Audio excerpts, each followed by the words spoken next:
simplified biomedical waste management.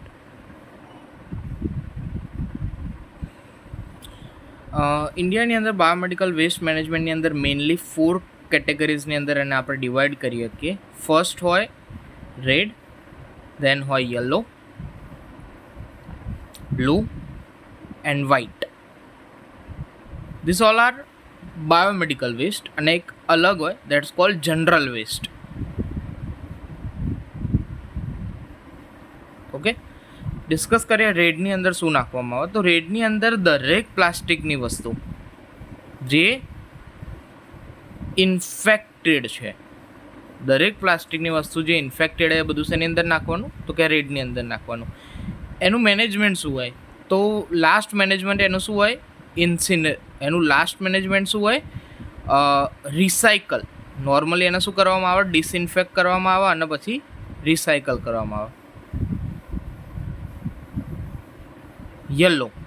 યલોની અંદર એવી દરેક ઇન્ફેક્ટેડ વસ્તુ જેને બાળી શકાય, infected waste that can be incinerate, એ બધું શેની અંદર આવે, યલોની અંદર આવે.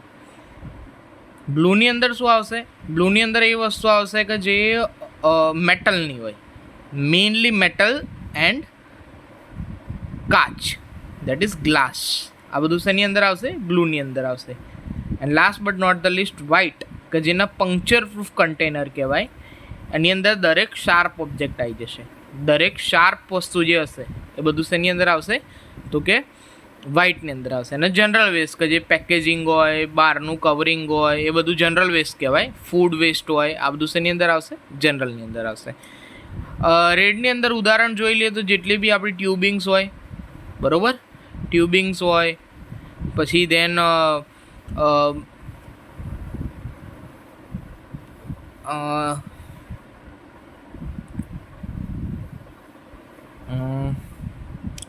ટ્યુબિંગ્સ આવી જાય. આની અંદર મેઇન યાદ રાખવાનું છે, એક આવશે આપણું યુરિન બેગ. બરાબર, આ મોસ્ટ ઇમ્પોર્ટન્ટલી યાદ રાખવાનું કે જે શેની અંદર નાખવાનું હોય છે, ઓલવેઝ રેડની અંદર નાખવાનું હોય. યલોની અંદર વાત કરીએ તો આપણું જે ડ્રેસિંગ મટીરિયલ હોય, એનાટોમિકલ બોડી વેસ્ટ હોય, એનાટોમિકલ બોડી પાર્ટ્સ હોય, બરાબર. એક વસ્તુ યાદ રાખવાની છે, આપણી બ્લડ ચડાયા પછીની જે બેગ હોય that would be go here, blood bag, બરાબર. બ્લડની જે બેગ હોય એ આની અંદર આવશે. અને મોસ્ટ ઇમ્પોર્ટન્ટલી સાઇટોટોક્સિક ડ્રગ્સ અને એક્સપાયર મેડિસિન્સ, આ બધું શેની અંદર જાય, યલોની અંદર જાય. આ સાઇટોટોક્સિક ડ્રગ્સ કઈ કીમોથેરાપીવાળી જેટલી બી ડ્રગ્સ છે ને એ બધી શેની અંદર નાખવાની હોય, આની અંદર નાખવામાં આવે, રાઈટ.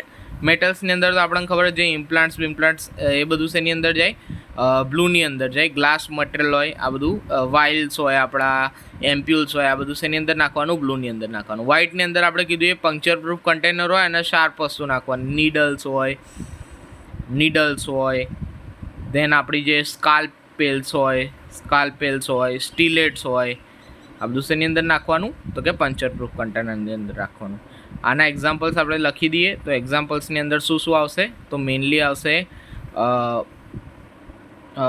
આની અંદર આવશે આપણે જે એમ્પ્યુલ્સ હોય, ગ્લાસ એમ્પ્યુલ્સ, રાઈટ, વાઇલ્સ હોય, દેન metal implants.